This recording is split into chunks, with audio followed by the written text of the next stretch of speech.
Olá, está começando mais um podcast aqui na Super ITV, da nova Super Telecom. E aqui comigo o Toninho, a Paula Werneck, que é nutricionista clínica. Tudo bem, Paula? Tudo jóia.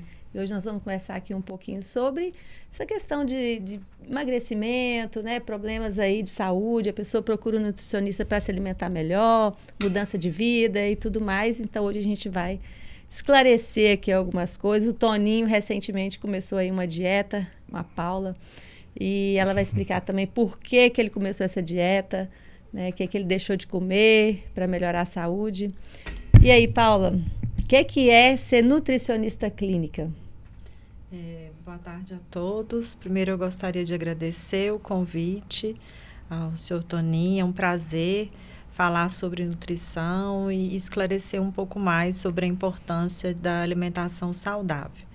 Então, a nutrição clínica, a gente trabalha a nutrição associada aos diversos tipos de alterações, sejam algumas patologias ou alguns sinais e sintomas que às vezes a pessoa não apresenta alguma doença, mas ela tem alguma queixa que pode ser tratada com a nutrição, como por exemplo, um exemplo muito comum que a gente recebe no consultório são pessoas que queixam de funcionamento do intestino, então intestino constipação, ou às vezes combina com diarreia, gases, muita fadiga. A gente recebe muito paciente com queixa de fadiga, com queixa de desânimo, indisposição para atividade física, para trabalhar. Isso tudo a gente consegue melhorar muito com o acompanhamento nutricional.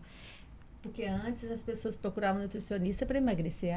Eu quero emagrecer. Exato. Então era meio que assim, né? Rotulado. Sim. Nutricionista era feio.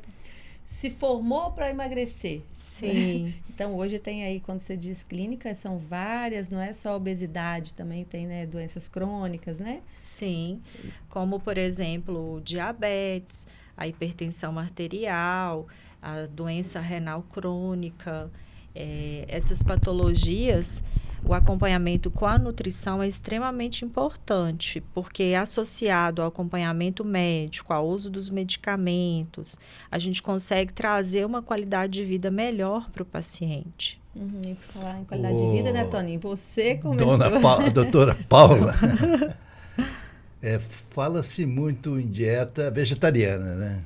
Sim. Mas a vegana pouco se fala, entendeu? Que é mais difícil? Né? Qual que é a diferença de uma da outra?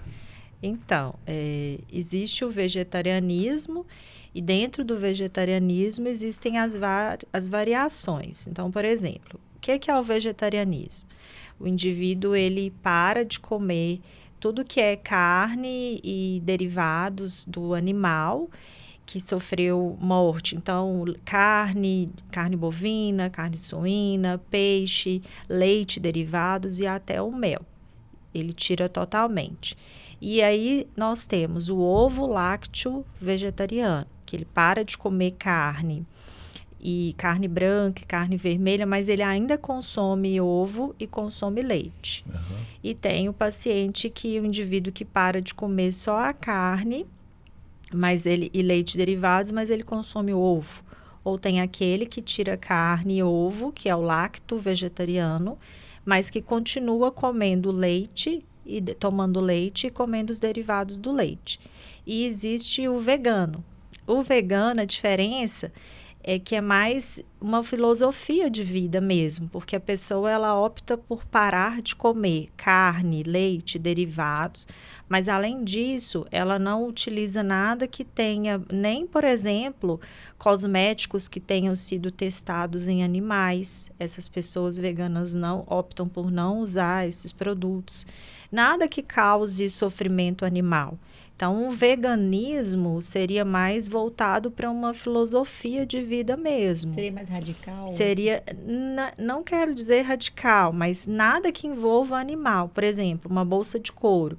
Uma pessoa vegana não vai usar uma bolsa de couro, um cinto, um sapato, um shampoo. Então, não sei se vocês já observaram. Tem a ver isso com a saúde? Ou é apenas ideologia? É mais essa parte voltada para a parte do couro, do animal, é mais porque o indivíduo, ele acredita que o animal sofreu, né? Então, por isso que eu digo que seria uma discussão mais filosófica, antroposófica. E tem quem precise também, né? Isso, aí o que é que faz com que as pessoas sejam vegetarianas? E esqueci de falar, tem também hoje uma nomenclatura nova, que é o peixetariano, que é o indivíduo que ainda come peixe. Ele não come a carne vermelha, mas come o peixe. Isso é uma nomenclatura que eu vi em alguns trabalhos agora recentes. Então, tem os diversos motivos pelos quais as pessoas vão optar por serem vegetarianas ou veganas. Vegano é uma discussão mais profunda em função disso, pela pessoa optar e além da parte da alimentação. E existem as motivações. Então, tem gente que escolhe, né, ser vegetariano porque acredita que gera maus tratos para o animal. Então, ela não se preocupa muito com a alimentação, mas ela preocupa que ela não quer lá ver o animal sendo sacrificado. Mas, deixa eu te perguntar. Quem tem problema renal, que tipo de dieta que essa pessoa precisa fazer?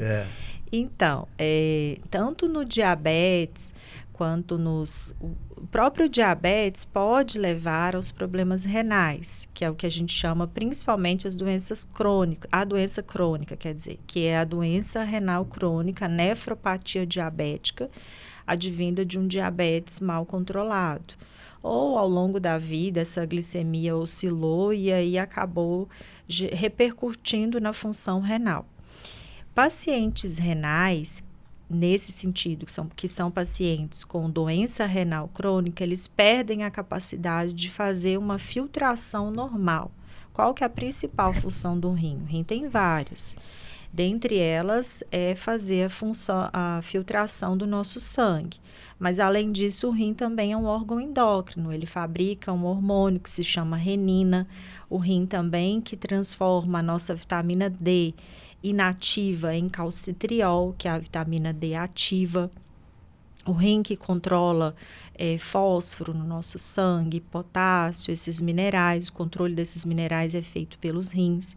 Mas o que a dieta influencia nisso? Quando esse rim perde essa capacidade de fazer essa filtração normal, quando nós nos alimentamos principalmente de proteínas, o que sobra da digestão das proteínas são os compostos nitrogenados.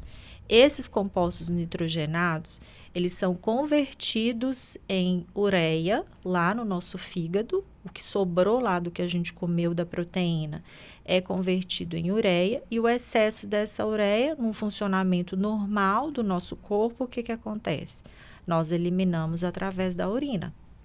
No indivíduo que perdeu essa capacidade plena de filtração, se a gente mantiver a quantidade proteica que um indivíduo que não tem problema renal precisa comer diariamente, esse rim, essa ureia, por esse indivíduo não conseguir eliminar nas quantidades adequadas, porque o rim não está filtrando de forma plena, essa ureia aumenta. Então, você faz um exame de sangue do paciente, a ureia está alterada, a creatinina está elevada, são todos compostos metabólitos proteicos. Deixa eu ver se eu entendi.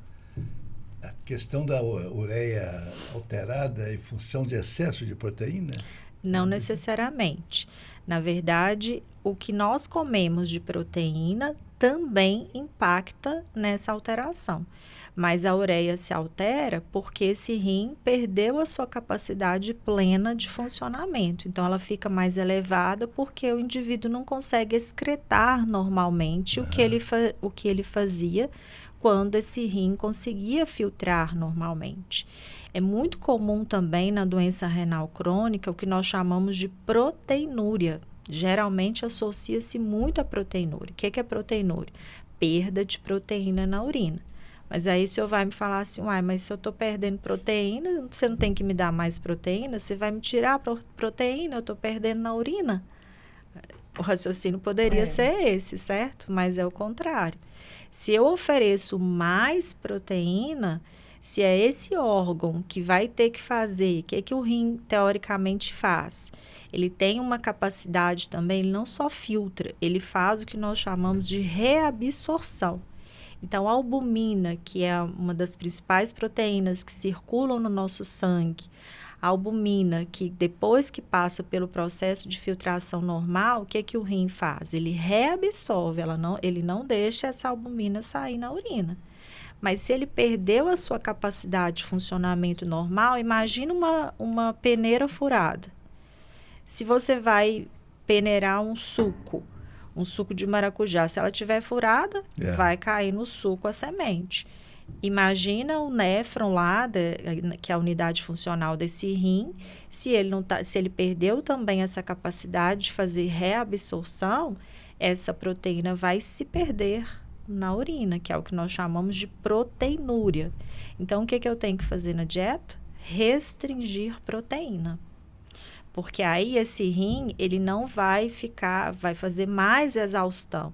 Eu vou promover como se fosse um descanso para esse rim, diminuir esses metabólitos em excesso, que são tóxicos. O excesso de uremia, quando ela chega a um ponto muito elevado, é extremamente negativo para a nossa saúde, de uma forma geral. Então, por esse motivo, tem que fazer restrição proteica nos pacientes renais. Você tira a restrição da proteína animal. Né? Principalmente animal. Mas tem só que causa, assim, aí eu vou explicar. Então, assim, paciente renal, existe vários graus de deficiência renal, né? De insuficiência renal.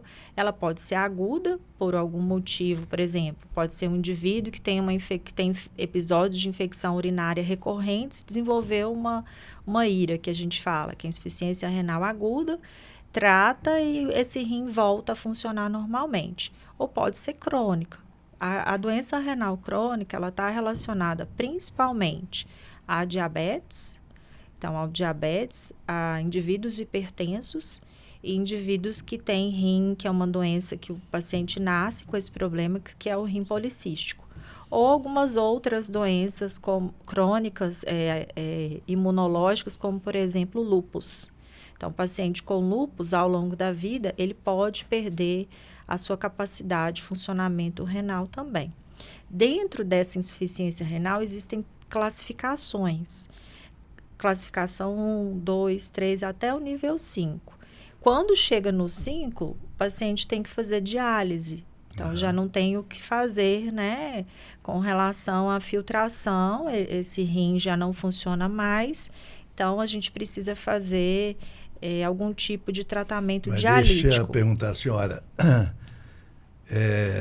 Então, basicamente, é muito importante retirar a proteína animal. Então, agora, de acordo com o nível. Não, é claro.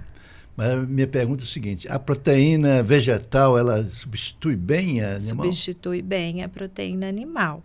O que o nutricionista tem que fazer e se preocupar para trazer os níveis de aminoácidos adequados pelos indivíduos que ou precisam retirar essa proteína animal. Na verdade, não é retirar, na verdade, é a gente dosar. Porque, por exemplo, igual eu falei, paciente com nível de insuficiência renal grau 1, a gente não precisa fazer isso, a gente só diminui a quantidade. Paciente com nível de insuficiência renal de 3 para frente já precisa de uma dieta mais restrita em carnes, em proteínas animais. E, na verdade, existe uma quantidade que a gente tem que manter na dieta. Por exemplo, quando já perdeu essa função renal em nível mais drástico, o indivíduo ele tem que comer 0,6 gramas de proteína por quilo de peso. Então, quando a gente faz essa conta, acaba sendo bem menos do que a população em geral, que um indivíduo que não tem problema renal, ele come 0,8, 1 até 1,5 gramas de proteína por quilo de peso. E aí, quando a gente retira essa proteína animal no paciente renal, que em graus mais avançados, a gente consegue melhorar muitos parâmetros renais, creatinina, ureia, e às vezes até consegue melhorar um pouco também a capacidade de filtração, dependendo da doença de base desse paciente, dependendo do nível que já está esse rim. E isso está descrito no CADOC. CADOC é o Guideline Internacional de Nefrologia, mostrando vários benefícios dessa dieta vegetariana para esse paciente renal. Chegou aos 70, não. Gente jovem também que pode ter esse problema. Sim, e também a pessoa que escolhe, né, por pensar nos animais ou porque quer melhorar parâmetros de saúde, escolhe ser vegetariano, o que o nutricionista vai fazer? O senhor perguntou em relação a proteína vegetal suprir a necessidade. As combinações corretas. Porque, por exemplo, 100 gramas de feijão, em 100 gramas de feijão, nós temos mais ou menos 21 gramas de proteína. Só que o problema das proteínas vegetais é que elas não são completas quanto a proteína animal. Então, o que o nutricionista vai ter que se preocupar? Isso aí já nem é com o paciente. Nós é que precisamos entregar isso pronto para o indivíduo. Precisa fazer as combinações adequadas. Se não tem o aminoácido X no arroz, mas não tem tem o aminoácido Y no feijão. Então, essa mistura do arroz com feijão, por exemplo, é completa. Mas para um indivíduo com insuficiência renal mais avançada, até o feijão, por um determinado tempo, eu costumo retirar. E os resultados são excelentes. E esses tratamentos, no caso, vamos colocar aqui específico, o Toninho começou aí. O Toninho, o tratamento dele é vegano ou vegetariano? Como é que a gente pode classificar? A gente poderia classificar como vegetariano com restrição proteica. Quase vegano, então.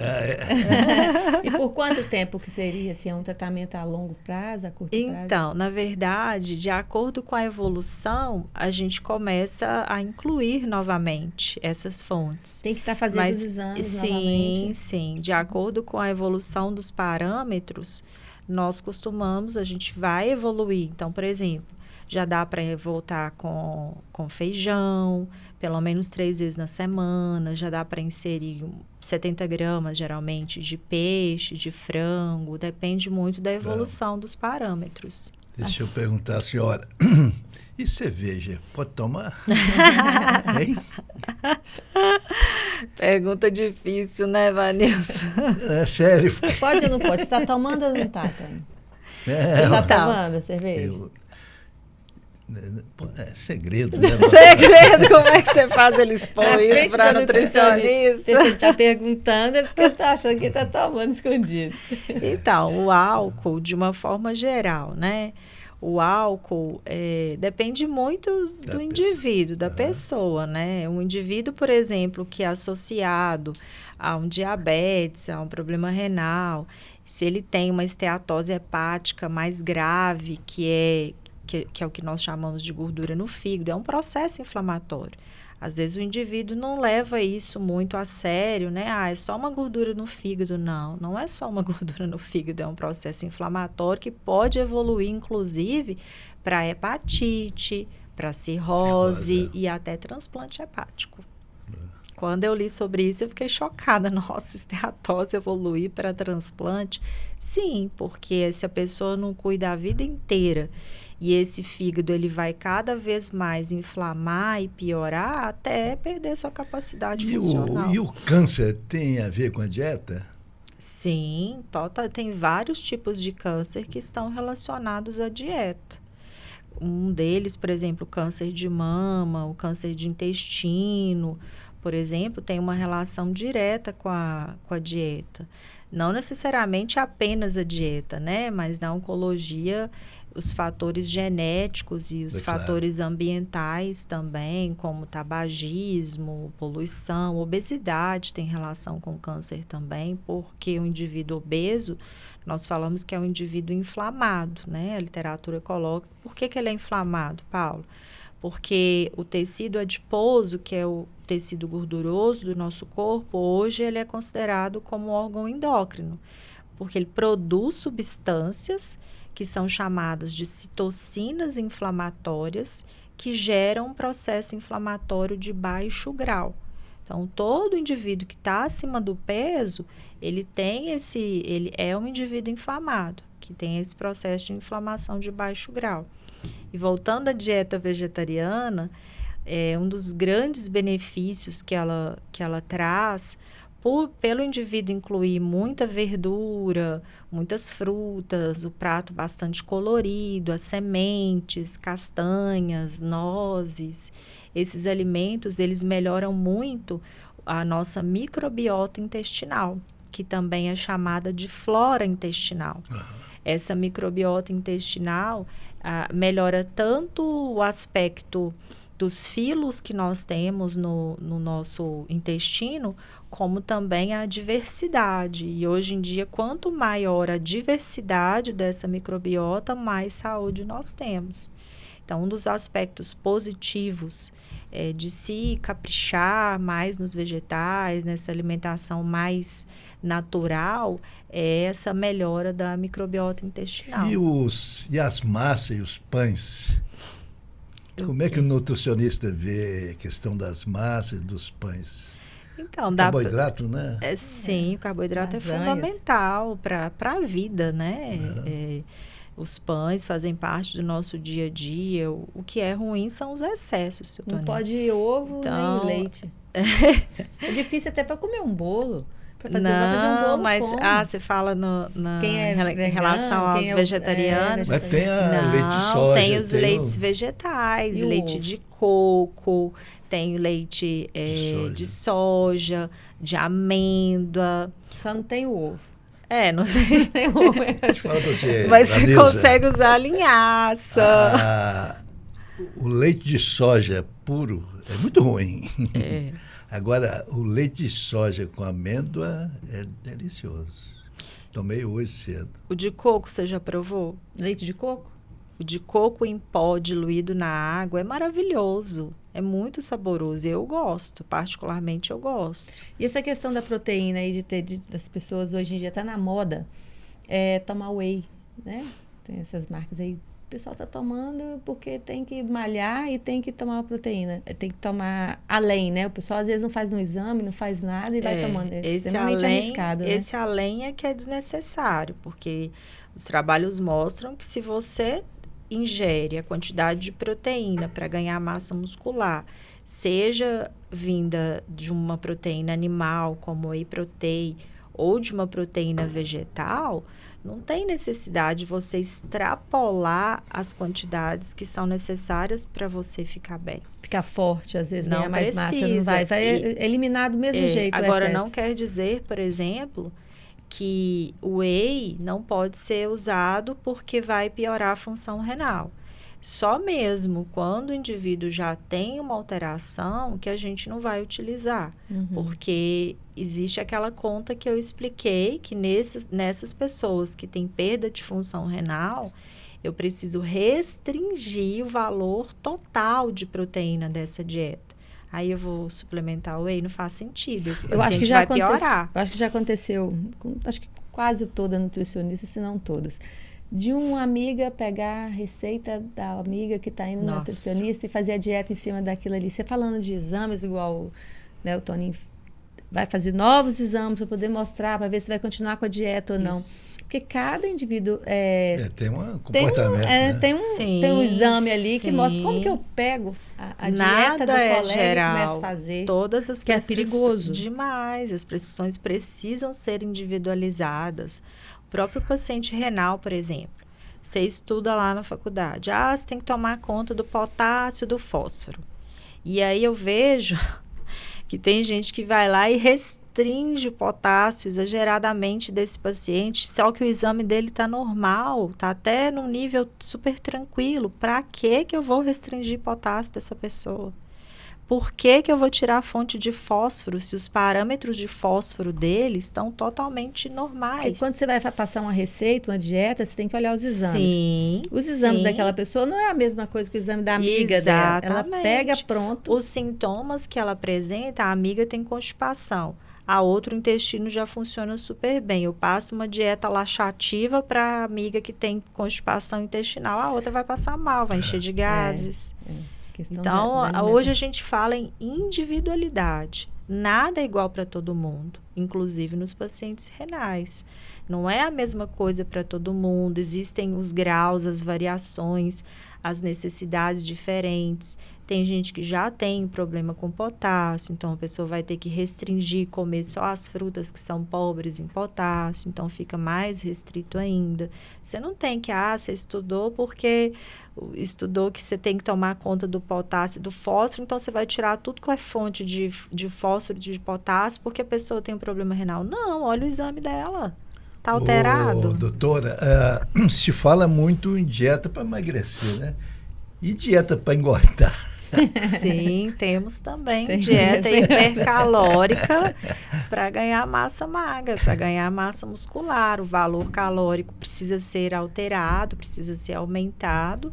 E o ideal é que essa pessoa faça atividade física para ganhar músculo. Então, ela vai comer em maiores quantidades, com a distribuição dos macronutrientes adequada para isso. Eu tenho um amigo, depois eu vou encaminhá-lo para a senhora. Vai ser um prazer. Porque a gente acha que é fácil engordar, né? Porque assim, é difícil emagrecer, mas engordar, se todo mundo tivesse esse problema, seria ótimo. E é difícil às vezes também, Vanilson, porque às vezes a pessoa, para ela ganhar essa massa muscular, ela tem que comer além do que ela tolera. Aí é legal lançar a mão do whey protein, dos suplementos. E uma coisa que eu esqueci de falar, super importante em relação aos vegetarianos, aos veganos, a quem restringe a proteína animal, nós precisamos suplementar a vitamina B12. Os meus pacientes, né, seu Toninho, não tomam várias vitaminas? Passou. A vitamina B12 está em qual alimento? Está em qual alimento o B12? Na proteína animal. Carne, ovo, leite. Então, não tem como. Tem que suplementar a B12. Então, aquilo que se a gente precisou retirar as principais fontes, eu não vou deixar o meu paciente desassistido. Eu faço também uma suplementação para repor aquilo que precisou ser retirado, porque a carne não tem só proteína, tem também ferro, tem também B12. Então, para esse paciente não ter problemas, não ter deficiências nutricionais, ele sai de lá, faz um potão, né, seu Toninho, de coisa. Mas é isso, Paula, nosso tempo acabou, meia hora passou rápido, né? Passa muito rápido. O assunto é muito bom, mas quem quiser te encontrar, onde que a gente te encontra? Quem quiser precisar de uma dieta? Então, passa o meu Instagram depois, né? Werneck_Paula, vai ser um prazer. Eu atendo aqui no GV Trade Center, aqui pertinho. Só me chamar que vai ser um prazer cuidar. Isso aí. E aí, Toninho? Muito obrigado, Segue Paula. firme, né? Você segue firme aí na dieta. Uma nutricionista dessa, minha filha. Você não quer nem parar. Quero. Você quer continuar com a dieta. Dona senhorinha. Depois dessa dieta, ele vai querer outra. Fazer outra e continuar. Mas é isso. Muito obrigada. Muito obrigado, eu que agradeço. Paula. Foi um prazer. E a gente vai ficando por aqui. E até a próxima semana com o nosso próximo podcast. Tchau.